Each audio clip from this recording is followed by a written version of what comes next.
sebagai ibu, anak kita akan punya kenangan pada kita. Ibuku telah tiada, tapi kenangan akan dia itu selalu tergores. Ya.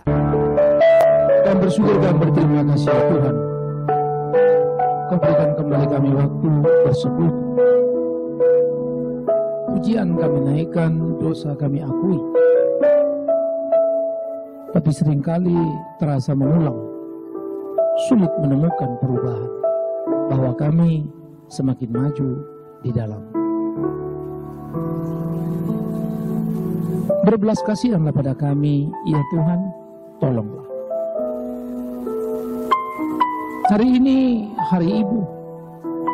Di perenungan kami memaknai ibu, istri sebagai seorang wanita.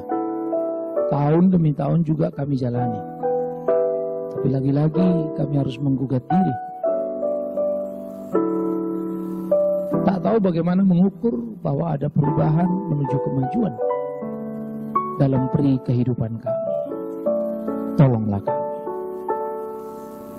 Oleh karena itu biarlah firman-Mu mengingat sadarkan kami, supaya kami bisa mengkoreksi diri dan menempatkan diri secara jitu bagaimana seharusnya menjadi seorang wanita yang takut akan Tuhan, istri yang menolong suami, ibu yang mengayomi, menumbuh kembangkan anak-anak, yang menjadi kebanggaan di dalam rumah tangga.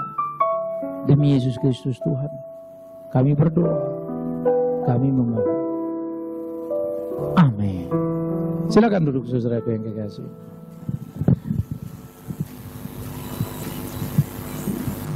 Baik saudara, kita akan membuka Alkitab kita dari Amsal pasal 31 dan kita akan membaca ayat 27 sampai ayat 31. Amsal 31 27 sampai 31. Saya akan baca ayat 27, saudara-saudara baca 28 sampai selesai 31 dari Amsal 31. Ayat 27. Ia mengawasi segala perbuatan rumah tangganya, makanan kemalasan tidak dimakannya.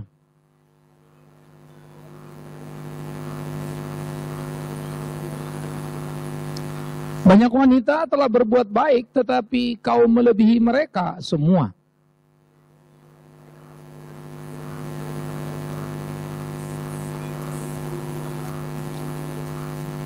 Sama-sama 31.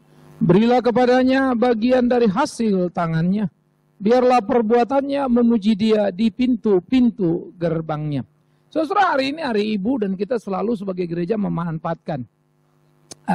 Bagaimana kita melihat dari momentum hari Ibu itu hidup sebagusnya, hidup seharusnya sebagai seorang ibu. Sehingga dinamika keluarga Kristiani kita adalah satu dinamika kehidupan yang mewarnai zaman dan kemudian menjadi satu role model. Itu semestinya. Kita tidak bisa berkata ya ini saya, ya udah saya begini, begitu ya. Karena hidup kita bukan apa kamu dan mau apa kamu, tapi Tuhan mau apa pada kita. Kalau memang kita orang bertuhan. Kecuali memang kita tidak bertuhan, silakan. Engkau menentukan hidupmu mau apa dan mau kemana. Nah ini menjadi penting di dalam kita membentuk kerangka keluarga. Bagaimana suami, bagaimana anak. Nanti kepada majelis tolong diingatkan saya supaya mulai hari ini untuk nextnya nanti ya. Hari ayah, hari ibu, maka remaja pemuda supaya kebaktiannya digabung gitu ya. Karena saya pikir anak-anak remaja kita juga perlu belajar untuk tahu bagaimana kelak satu waktu mereka menjadi seorang ibu atau menjadi seorang ayah ya. Jadi tiap kali ibadah hari ibu, hari ayah, hari anak kita akan gabung. Nah, saudara-saudara, perubahan zaman bergerak memang harus diakui menjauh dari ketetapan Allah. Menarik banyak orang ke jalan yang salah dan celakanya menganggap itu biasa karena itu gaya hidup masa kini. Maka ibu pun mengalami degradasi terhadap makna, bukan lagi mengurus rumah tangga karena mengurus rumah tangga jadi beban bagi seorang ibu. Keluar rumah menjadi kesukaan, bukan lagi rumah istananya tapi mall tempatnya. Ada pergeseran yang cukup menakutkan sebetulnya. Kemudian kita bagaimana melihat orang-orang lebih banyak menghabiskan waktunya dalam kumpulan para kawan lalu merumpi atau cerita sana dan sini. Tetapi miris. Tidak mempunyai investasi yang cukup untuk keluarganya. Cukup menakutkan karena ternyata waktu bercengkerama untuk ngobrol, bercerita, lebih banyak dihabiskan seorang wanita dengan teman-teman wanitanya ketimbang suaminya. Termasuk dengan anak-anaknya. Ini bahaya. Lalu para pria pun nanti mempunyai tren sama, tapi nanti itu di hari ayah. Betapa menakutkannya sebetulnya pola hidup Kristiani karena terbawa pada arus ini. Sehingga biasa kemudian kita menemukan reuni para ibu misalnya. Teman-teman pergi berhari-hari. Lalu menjadi sebuah pola. Sebetulnya kita mau kemana? Wah, kita mau menghilangkan stres, tegang. Jadi membingungkan pula. Bukankah seharusnya anak adalah penghiburan dan suami adalah peneguhan? Tetapi tampaknya keluarga tidak lagi menjadi tempat yang menjanjikan. Sehingga bertahannya keluarga lebih kepada ajas formalitas sebagai keluarga. Lalu juga mungkin hal-hal ekonomis dan hal-hal lain demi status dan seterusnya. Sehingga akhirnya rumah tangga itu berjalan dalam nada-nada yang miris. Ya, rintihan yang terdengar di sana sini. Sehingga terdengarlah istilah broken home, kan begitu. Saudara-saudara, apakah ini persoalanmu? No. Jangan menangis karena itu terjadi dalam rumahmu. Tapi ada yang lebih mengerikan karena Tuhan akan menghukummu. Maafkan saya tidak akan menghibur kamu untuk hal itu. Tapi karena kita sudah berbuat salah dan tentu Tuhan tidak suka. Karena itulah hidup Kristen itu mempunyai satu perbedaan yang luar biasa. Ibuku memang beda. Itu tema yang kita ambil tahun ini dan mau mengajak. Apakah betul kita sebagai seorang wanita, sebagai seorang ibu berbeda? Ibuku memang beda karena ibuku adalah manajer dalam rumah tangga. Saya suka ayat 27. Ia mengawasi segala perbuatan rumah tangganya, makanan kemalasan tidak dimakannya. Ketika ibu lain banyak berada di luar untuk berkumpul, berkisah, segala macam hal, maka ibu yang berbeda, ibu yang dibanggakan adalah ibu yang banyak menginvestasi waktu di rumah untuk mengurus keluarga. Jadi bukan ibu rumahan yang terkurung dan dikurung. No. Dia tahu berita di luar. Ya, dalam banyak pandangan saya terasa kolot. Bukan karena saya orang kampung yang tidak bergaul. Maafkan saya. Justru saya melanglang buana dan bergaul dengan banyak orang. Saya bertemu dan berbicara dengan segala lapisan. Tapi saya mau belajar untuk belajar apa yang Tuhan katakan dan firman lakukan. Saya mau belajar ke situ. Sehingga pilihan saya memang tidak populer, tapi saya sadari itu. Dan saya siap di situ karena memang harus begitu. Tanya hati kecil, saya lebih suka bagaimana untuk berkompromi sebetulnya, bukan? Nah karena itulah, ini mesti kita pikirkan. Mari kita lihat. Dengan sangat mudah kalau kita pergi ke mall, engkau akan menemukan kerumunan-kerumunan para wanita. Kalau saudara mau melakukan pencermatan, datanglah kira-kira jam 11 ya pagi atau jam 12 atau after lunch. Lalu kamu lihat satu kelompok ibu. Catat aja jam berapa kamu lihatnya, mereka mulai kumpul. Kamu lihat jam berapa mereka bubar. Tidak akan kurang dari 5-6 jam. Baru kamu tahu, sebetulnya mereka tidak kebetulan ketemu atau tidak sekedar, yuk kita makan siang lalu segera pulang. Kayak nggak ada kerjaan loh. Karena semua kita sudah otomatis. Ada tugas, ya ada sopir antar jemput anak, ada mbak di rumah kasih makan minum mereka, ya ada guru les datang nanti mereka ngeles sendiri. Jadwalnya kita sudah tinggalkan sehingga kita merdeka dan pergi kemana kita mau. Miris. Tetapi itu terjadi, sehingga banyak ibu-ibu tadi menghabiskan waktu cukup banyak. Lalu Anda mulai catat kelompok itu misalnya, lalu mulai kalau bikin wawancara. Oke ibu, tadi saya amati you duduk di mall ini 6-7 jam. Boleh tahu? Hal ini you lakukan dalam seminggu berapa kali rata-ratanya. Mungkin kamu akan kaget karena jumlahnya cukup tinggi. Ternyata bukan hanya siang, malam pun menjadi bagian.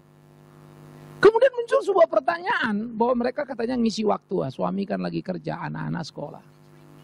Celakanya, semangat itu justru lebih berkuasa dan acara itu lebih dinanti ketimbang mau ketemu suami atau anak-anak dan bercengkrama.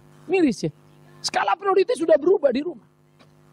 Ibuku memang beda adalah ibu yang berani memilih jalan yang tidak umum bagi banyak orang lain. Tapi dia tahu itu jalan yang benar. Jangan lupa, dunia berjalan di dalam kesalahan. Nah kita mau coba jalan benar, ya jadi aneh sendiri. Tapi kalau tidak berani, aneh sendiri. Saya pakai istilah agak keras, aneh sendiri. Ya susah memang jadi orang Kristen. Siapalah yang mau jadi Kristen? Ikutlah aku, kata Tuhan Yesus. Sangkal dirimu, pikul salibmu. Bubar jalan kita ya. Nah, yang benar saja mau jadi Kristen begitu. Tapi tidak ada Alkitab menjanjikan berbahagialah kau hai laki-laki perempuan yang rajin ke gereja. Tidak. Berbahagialah engkau yang takut akan Tuhan dan menjalankan ketetapan. Bukan sekedar ritual, tetapi spiritualnya. Ketika ibu lain tidak menguasai isi rumahnya, maka ibuku yang beda itu adalah ibu yang menguasai seluk-beluknya. Ketika seorang ibu tidak tahu letak sendok di mana, itu kan sudah parah sebetulnya ya. Sehingga ketika minta piring saja mesti panggil pembantu cariin piring taruh di mana sih? Itu bagian dari hari-hari makan kita kan. Kita makan pagi, siang, sore. Oke, Anda tidak makan di rumah. Tapi kalau untuk makan pagi, siang, sore dari hari ke hari, itu Anda tidak tahu di mana. Sebetulnya itu kelewatan, please. Sebagai ibu, naluri wanita mesti hidup. Entah masa apapun Anda bisa, tapi rasanya kita mesti belajar memahaminya. Menghidupkan naluri wanita kita itu penting. Kalau saudara bilang, wah saya nggak bisa masak. Masak air aja angus Pak. Waduh saya juga udah repot deh itu ya. Kalau masak air angus mau bagaimana lagi? Anda tidak jadi tukang masak, tapi Anda mengerti tes. Tes itu menghidupkan rasa kewanitaan. Ini bukan soal Anda ahli memasak lalu selalu memasak, bukan. Mau tahunya itu adalah menghidupkan tes kewanitaan kita sebetulnya. Menghidupkan meja makan kita. Maka dikatakan ibu-ibu yang bijak itu dia tahu mengurus rumah tangganya. Bagi saya ini penting dan mengagumkan. Ya. Sehingga bagaimana dia menginvestasi waktunya, bagaimana dia mengerti seluk-beluk di dalam rumahnya. Ia betul-betul menjadi orang yang luar biasa. Ini perlu. Ketika ibu lain menjadikan pembantu itu kuli dan gonta-ganti karena tidak suka, maka ibu bijak, dia tahu bagaimana mengaturnya dan memanage pembantunya sehingga betah di dalam rumahnya. Ya.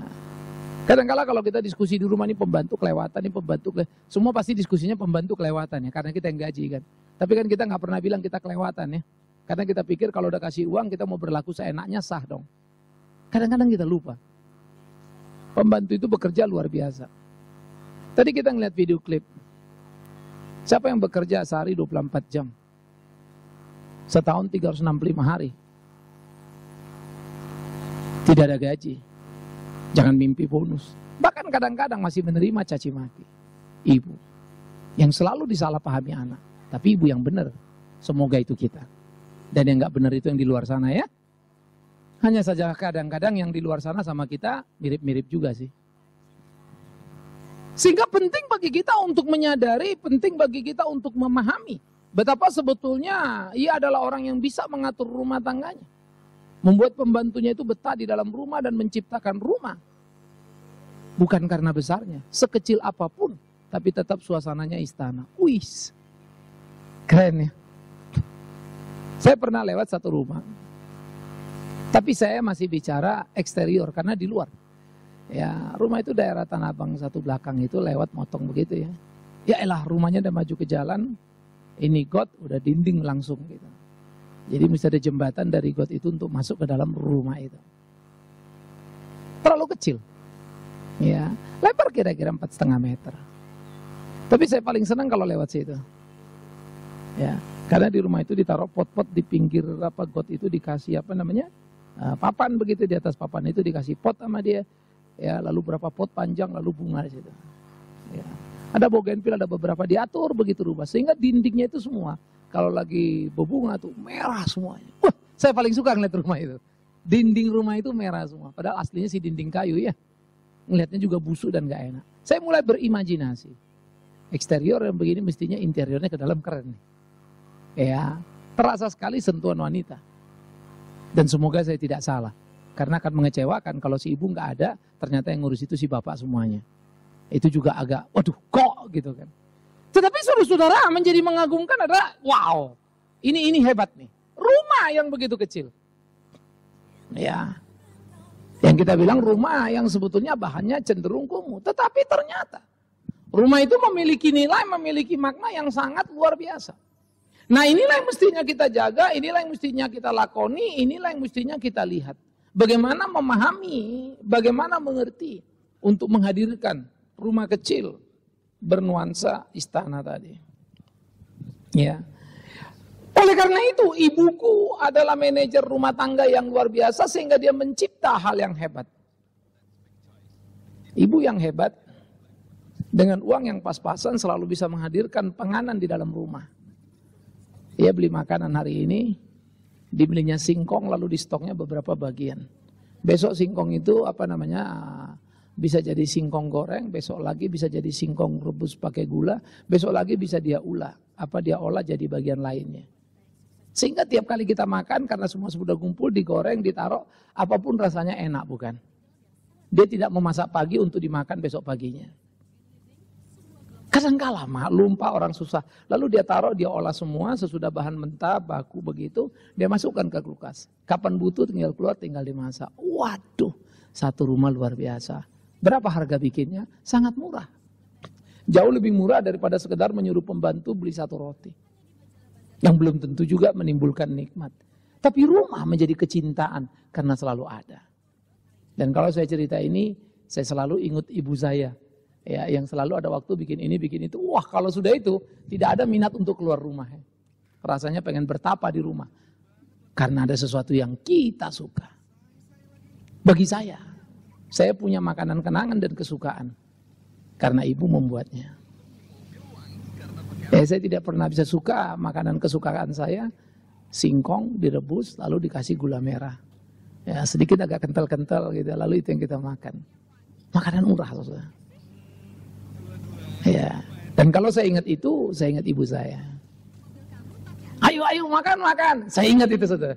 Lalu ngambil dari periuk, kita dulu kan periuk bahan coran begitu ya. Lalu ngambil itu, wow. Ibuku membuat kolak. Itu pun salah satu yang saya ingat betul. Ya, dan bagaimana daun pandan itu ada di antara kolak-kolak itu. Tak bisa saya lupa. Belum pernah lagi saya menemukan orang kalau masak kolak ya kolak kan, nggak ada daun pandan di situ. Tapi kalau kolak ibuku selalu ada daun pandan di situ dan wanginya luar biasa. Gak bisa lupa. My mom, itu ibuku. Oleh karena itu saudara-saudaraku, rasanya memang penting bagi kita untuk memikirkan. Sebagai ibu, anak kita akan punya kenangan pada kita. Ibuku telah tiada, tapi kenangan akan dia itu selalu tergores. Ya, kalau saya bicara faktor makanan, bicara faktor A. Ibu saya bukan tanpa kelemahan, banyak kekurangannya. Tapi bagaimana dia mengimbanginya, itu menjadi luar biasa. Saya pikir dengan sadar kita harus merekayasa kehidupan kita. Sehingga ibu menjadi ibu yang luar biasa dan kita bangga karena ibu yang berbeda adalah ibu yang tidak suka kemalasan, hura-hura, masa bodoh, tetapi rajin dan selalu tampak nyata dalam perubahannya dari hari ke hari. Membuat kita selalu kehabisan kata-kata untuk memuji dia. Membuat kita selalu tenang dekat dia.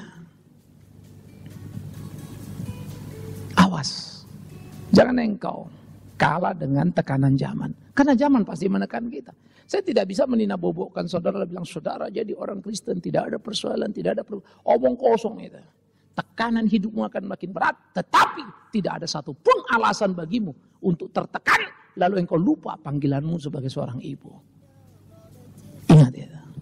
Tidak ada hidup tanpa tekanan, omong kosong itu.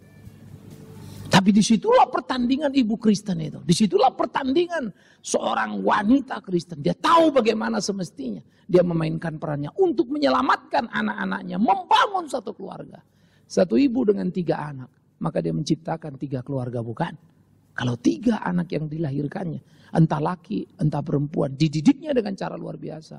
3 keluarga masa depan dilahirkannya, menciptakan kekuatan gereja. Kalau itu 5, maka 5. Kalau 2, itu 2. Maka 2, 3, 5 adalah kelipatan dari kehidupan yang dia punya. Itu hidup saudara. Anda mesti sadar investasi kita. Keluarga itulah multi level real. 1 papa, 1 mama, 3 anak. Lalu kalau 2 anak pun nanti 2 anak menikah lagi berarti ada 2 mantu. Jadi 4 itu. Itu multi levelnya, the original itu. Sehingga betul-betul keluarga itulah multi levelnya. Makin dan makin berkembang. Ini harus kita punya. Hidup kita bukan bagaimana menggaranti masa depan anak kita dengan investasi. Dengan harta yang kita punya. Karena mereka perlu bekal lebih dari itu. Kalau anak kita hanya menjadi seorang anak kaya.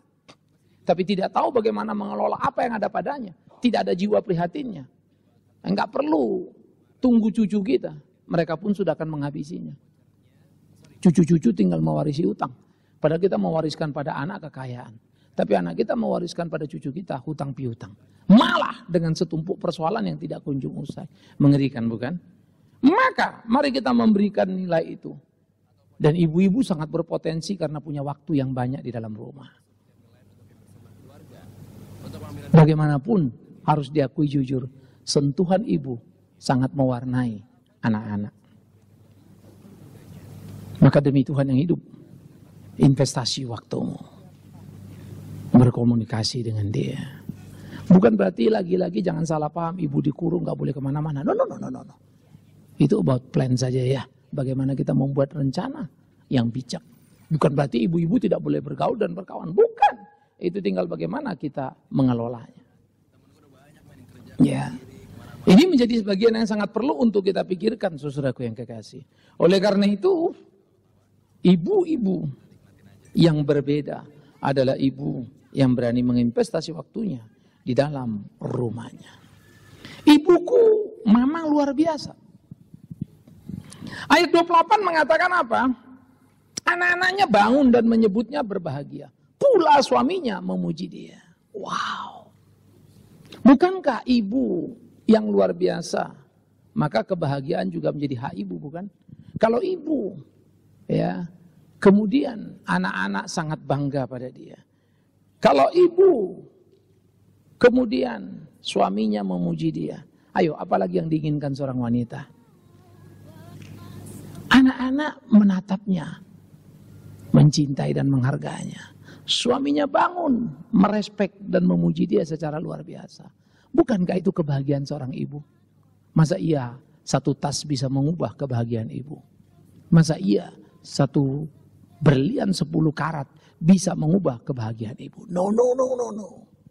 Sederhana pakaiannya. Tak banyak perhiasannya. Tetapi hatinya sangat berbunga-bunga. Wah, baru kalian tahu artinya hidup itu apa. Itu dream saya sebagai bapak. Dan saya selalu berdoa, Tuhan berikan aku hak menikmati itu. Saya belum tahu, saya masih dalam proses.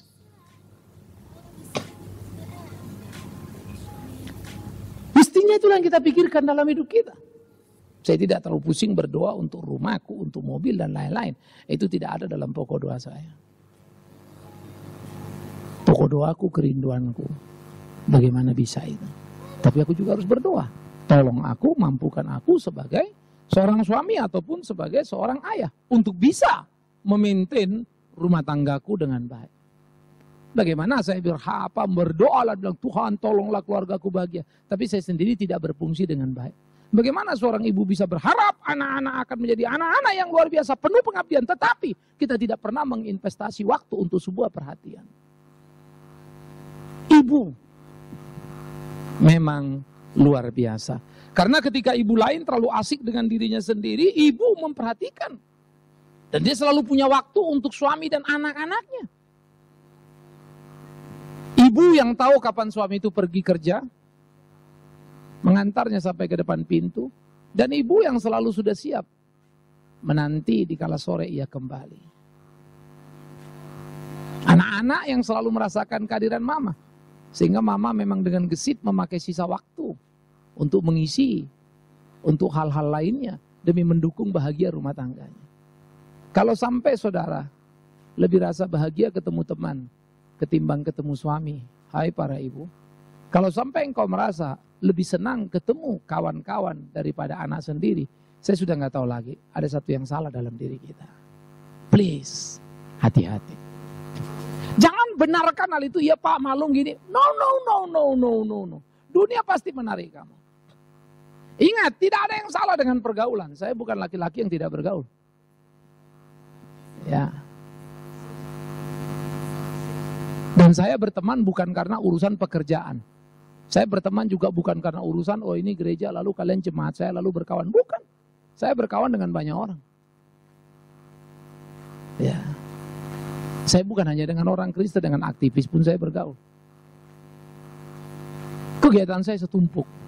Tapi saya tidak mau itu jadi alasan untuk tidak cukup menginvestasi waktu dan perhatian tadi.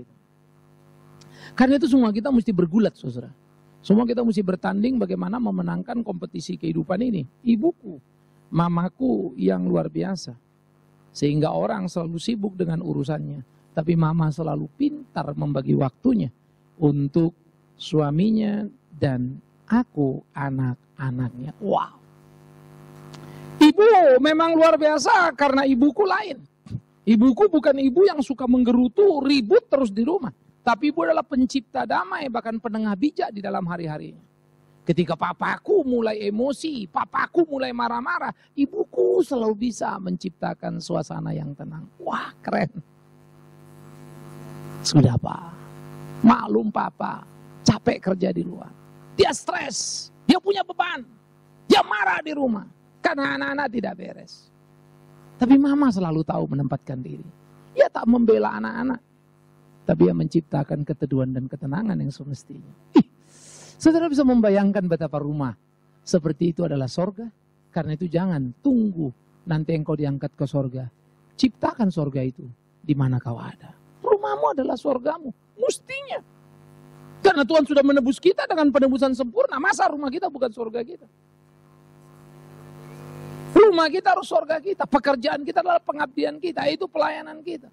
Entah kita pendeta, entah bukan pendeta. Lakukan semua dalam kelegaan, kebebasan, kemerdekaan yang penuh hati yang bersuka cita. Maka bahagialah kita. Inilah kompetisi hidup yang harusnya kita jalani, saudara-saudaraku yang kekasih.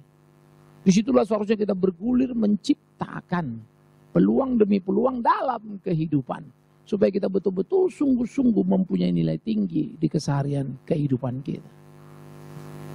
Ibuku memang beda. Yes, memang beda. Karena dia tidak menggerutu, dia tidak berkeluh kesah. Bukan berarti dia tidak ada tekanan, bukan berarti dia tidak punya persoalan. Tapi dia tidak mengobrol itu dalam kisah sehari-hari. Seringkali dia menceritakan itu dalam bentuk cerita. Aduh, tadi mama kesel. Aku anaknya mendengar itu. Pak, tadi aku gini-gini. Mendengar, tapi bukan gerutu. Dia berbagi bebannya. Kita mendengarnya pun lalu simpati dan coba menolongnya. Bukankah dia ibu yang anak-anak bilang, ibuku orang bahagia, yang suaminya memujinya.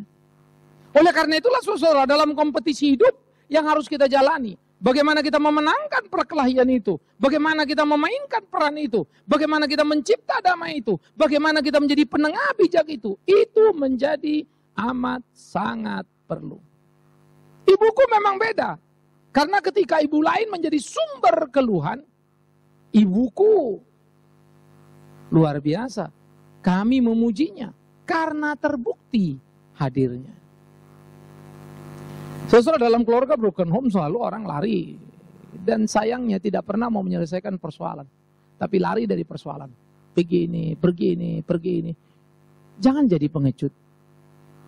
Sebetulnya menikah itu memerlukan keberanian. Dan pengorbanan untuk menjalani. Kalau Anda tidak berani berkorban, jangan pernah berani menikah. Waduh Pak, saya udah keburu nikah ini. Ya siap-siaplah menderita. Wah saya nggak kuat Pak. Waduh, Anda sudah masuk bagian yang tidak bisa dirubah. Karena engkau tidak bisa bilang ini gak cocok lalu cerai. Tuhan murka padamu. Karena itu jalanilah. Caranya apa? Ya berubahlah dalam dirimu. Berubahlah dalam sikapmu. Perubahan bukanlah gugatan yang diajukan suami nuntut istri berubah, istri tuntut suami berubah. Berubahlah pada dirimu. Maka itu akan memberi influence, pengaruh pada sekitar dan akan berubah.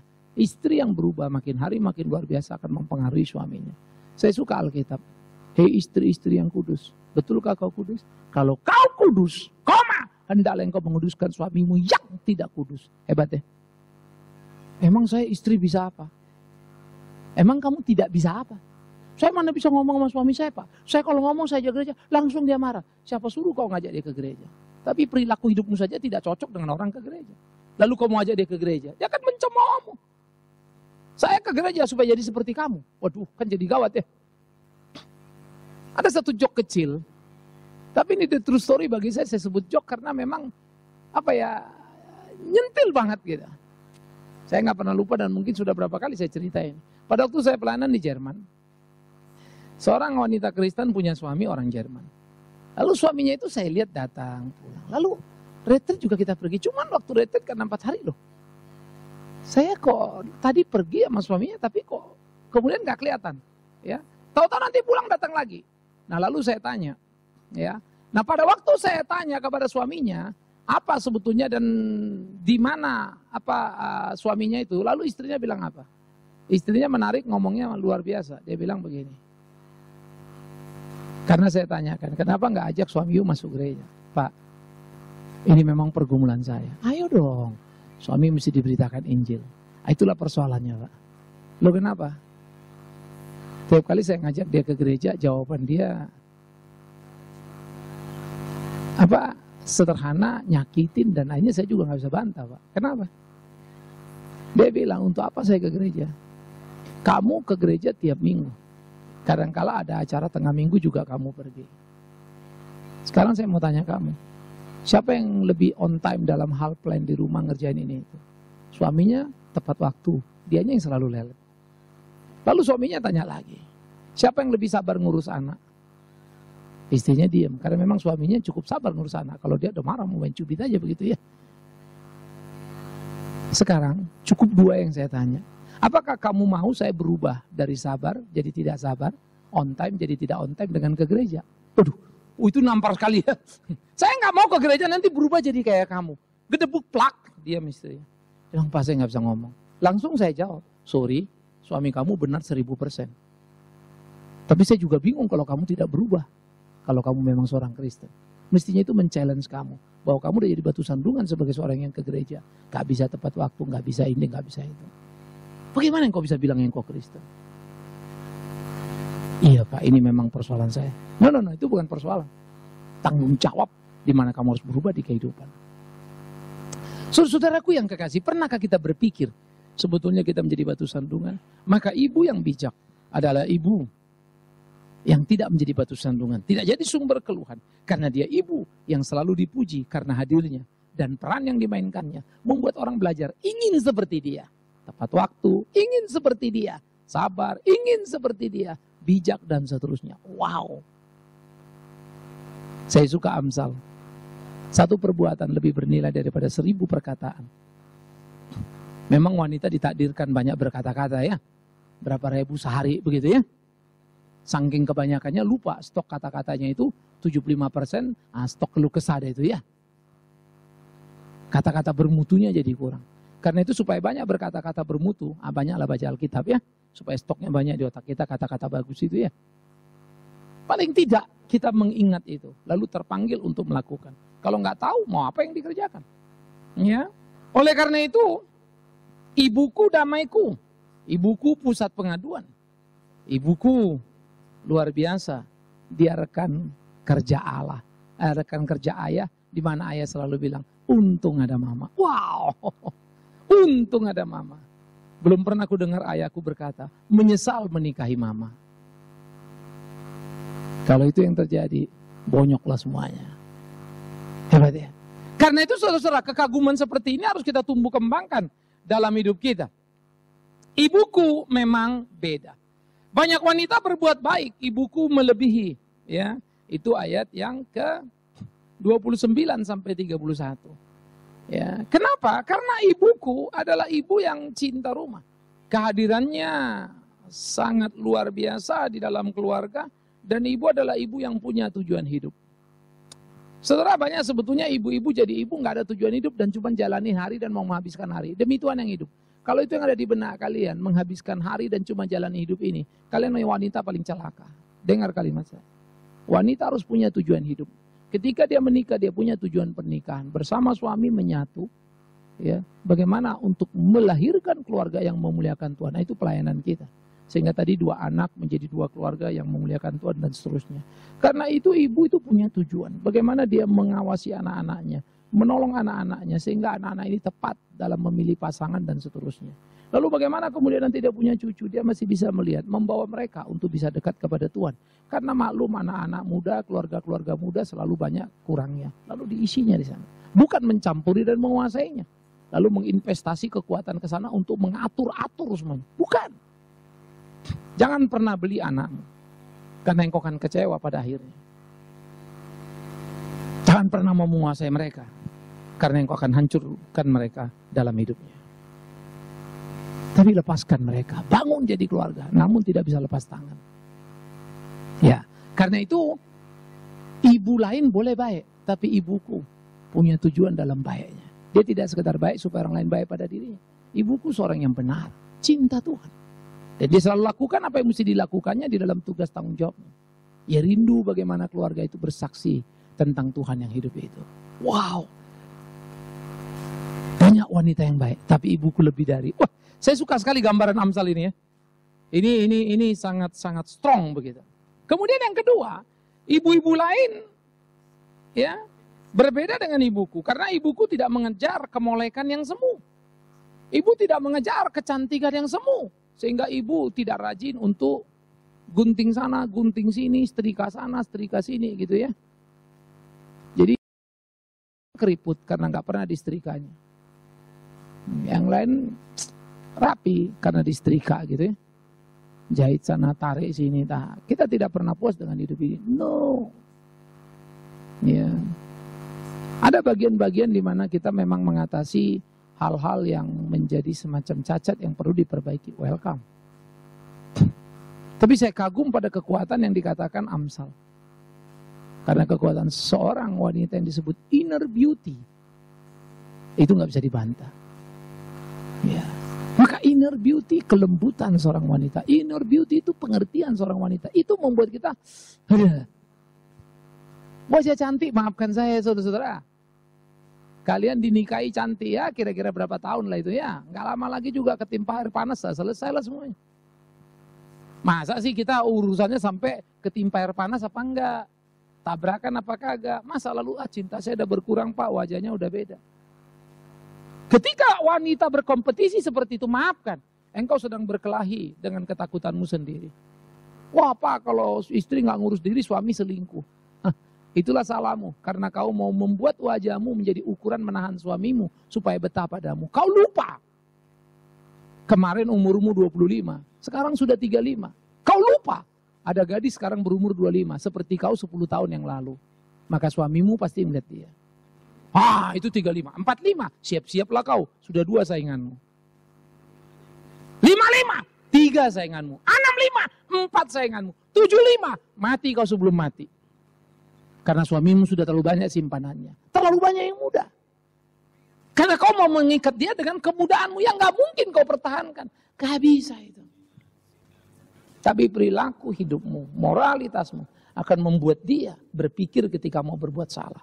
No, aku pengen nih, tapi wah apa ya, kenapa mesti gini ya? Wong istriku baik kok istri, waduh langsung Zagliza sendiri.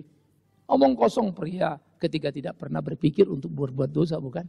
Tetapi tertahan karena istri tercinta. Lupa, yang nahan itu kan Tuhan. Betul, saya juga tahu. Roh Kudus, ya jelas. Tapi kenapa orang masih bisa bikin dosa? Apa Roh Kudus nggak tahan? Kan tahan kan? Tapi kan kita punya tanggung jawab, tugas kita kan. Maka moral tadi itu. Kita nggak mau jadi bapak neko-neko karena ingat anak kita kan. Kalau engkau cinta anakmu, kalau enggak pasti kau sembarangan hidupmu. Bodo amat anakku. Karena itulah ibu yang beda tadi adalah ibu yang tidak terlalu pusing dengan kemolekan lahirianya. Tetapi bagaimana dia menjadi bijak mengurus dirinya karena inner beauty. Orang yang ada inner beauty tidak mungkin tidak mandi dalam 1 minggu. Pak inner beauty pak, tapi ini istri saya nggak mandi. Itu mah bukan inner beauty, itu bad beauty itu. Bad and beauty.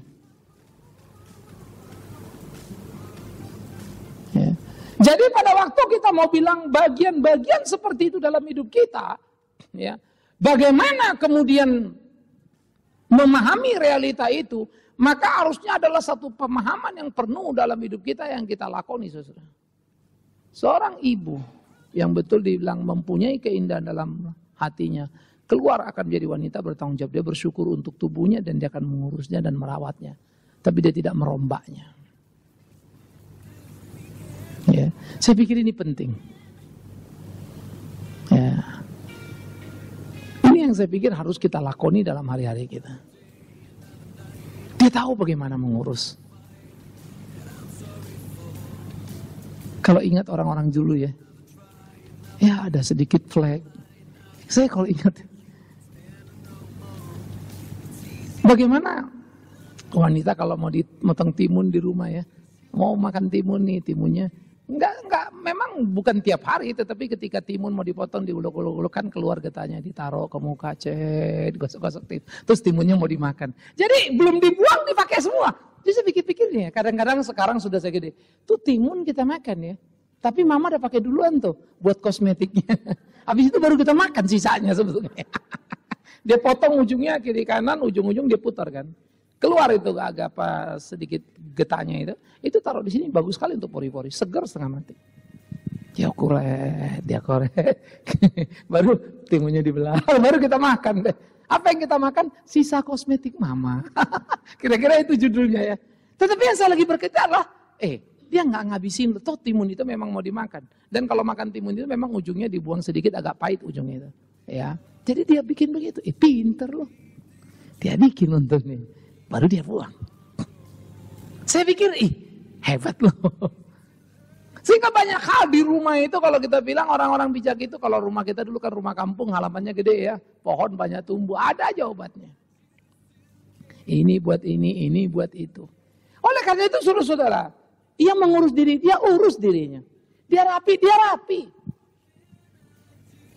Tapi kecantikan yang natural membuat orang jatuh cinta.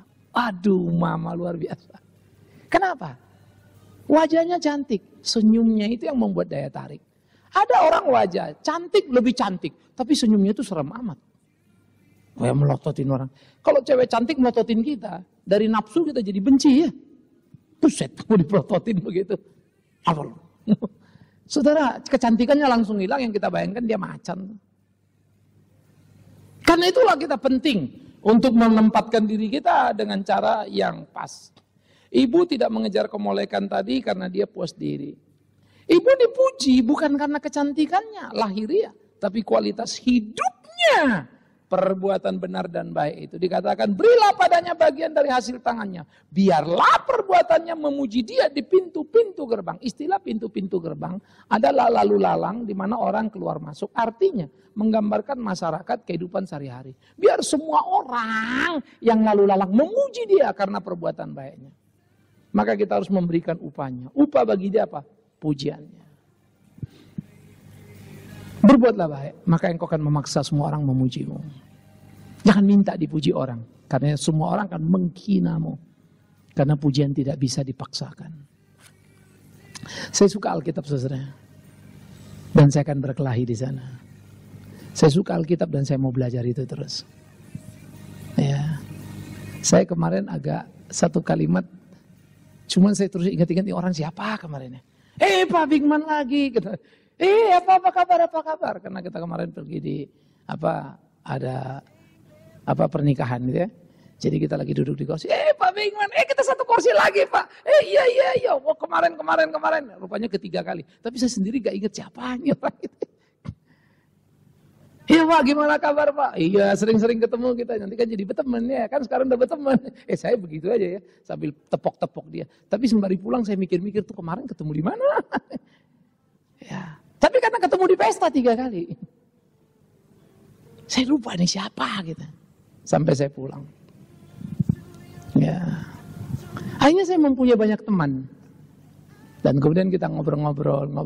Saya ingat dulu si Anu. Pak Bigman. Padahal saya ingat dulu pertama kali ketemu. Rada-rada nih orang begitu ya. Kayak jaga gitu ya. Pak Bigman. Gimana kabar? Kita ngobrol. Ya. Jadi makin dekat. Nah, saya memakai acara untuk datang mengunjungi dan menghargai teman saya yang sedang punya hajatan adalah untuk juga membangun dan membina persahabatan. Untungnya banyak kok. Pulangnya sih capek. Tapi kan nggak apa-apa ya. Karena kita investasi waktu. Ya.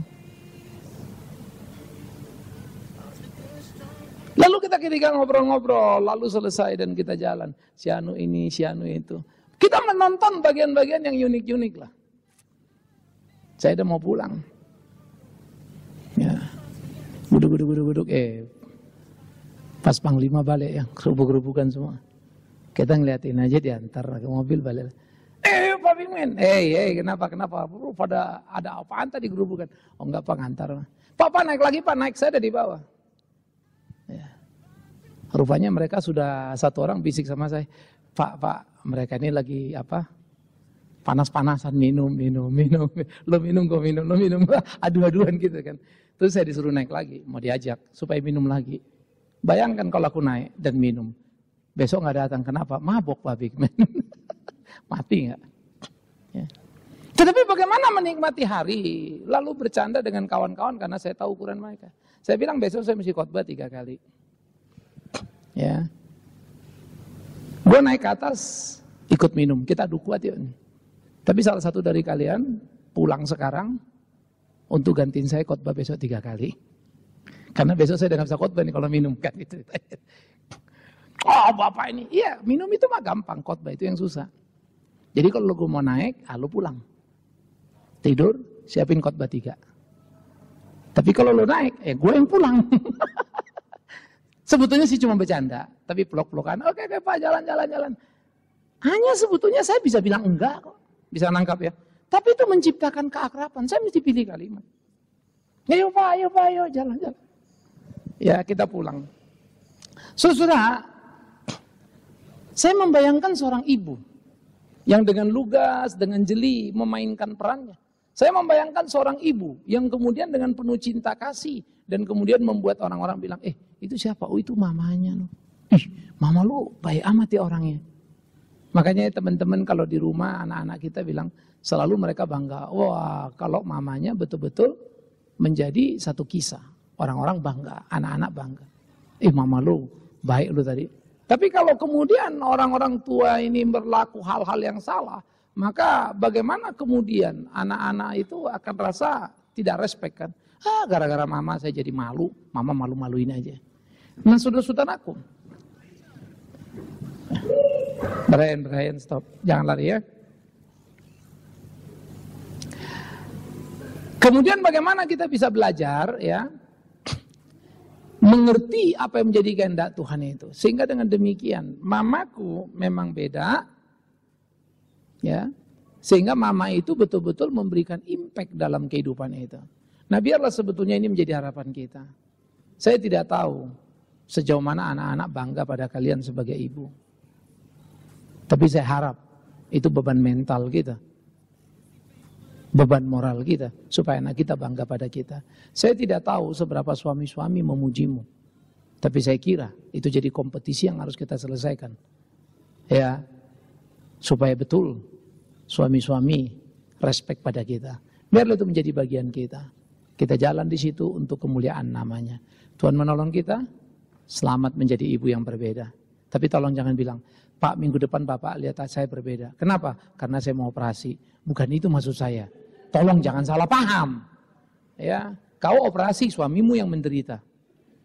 Karena harus menanggung seluruh biaya, kan begitu ya. Please ya. Pak, saya akan jadi ibu yang berbeda minggu depan. Bapak lihat tampilannya lain Pak. No. Saya nggak tanya besok kamu mau pakai tas apa atau baju merek apa. No. Tapi bagaimana hidup kita?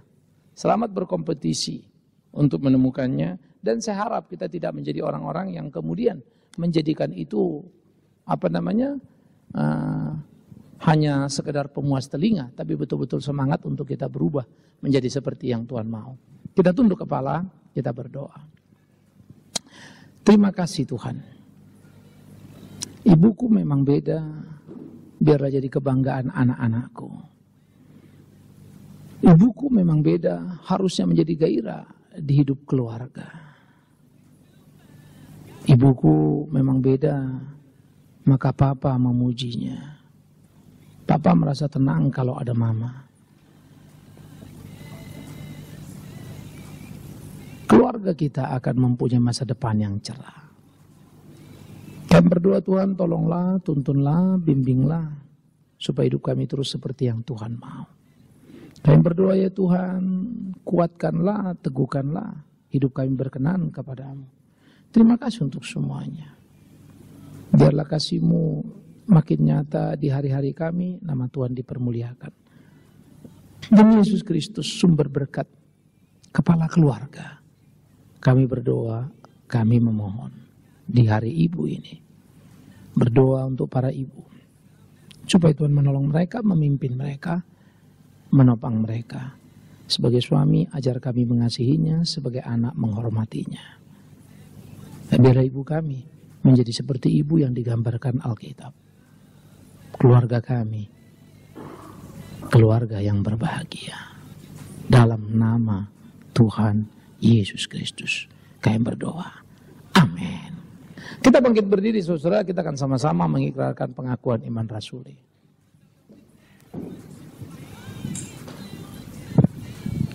Saudara-saudara yang terkasih, bersama dengan gereja di segala abad dan tempat, marilah kita mengikrarkan pengakuan iman rasuli sebagai berikut. Aku percaya kepada Allah, Bapa yang Maha Kuasa, Khalik langit dan bumi, dan kepada Yesus Kristus, anaknya yang tunggal Tuhan kita, yang dikandung dari Roh Kudus, lahir dari anak darah Maria, yang menderita sengsara di bawah pemerintahan Pontius Pilatus, disalibkan, mati dan dikuburkan, turun ke dalam kerajaan maut. Pada hari yang ketiga, bangkit pula dari antara orang mati, naik ke surga, duduk di sebelah kanan Allah, Bapa yang Maha Kuasa, dan dari sana Ia akan datang untuk menghakimi orang yang hidup dan yang mati. Aku percaya kepada Roh Kudus, gereja yang kudus dan am, persekutuan orang kudus, pengampunan dosa, kebangkitan orang mati, dan hidup yang kekal. Amin. Silakan duduk. Baik, saudara yang kekasih, hari ini menjadi hari khusus kita. Sebelum kita memberi persembahan, kita akan mengapresiasi ibu, ya. Namun sebelumnya ada guru sekolah minggu yang akan menyanyi, dan kemudian para ibu-ibu mohon mempersiapkan diri. Apakah ada? Baik, kalau memang tidak ada guru sekolah minggu yang mau nyanyi, silakan ibu-ibu maju siap-siap untuk ke depan, ya. Kemudian para suami keluarga akan memberikan apresiasi kepada ibu-ibu. Biarlah Tuhan menolong kita, Tuhan memimpin kita, ya.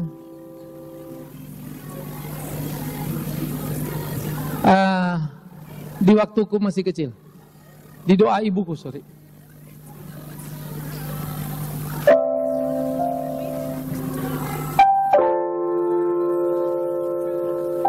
Apa ini?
Abba,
Jangan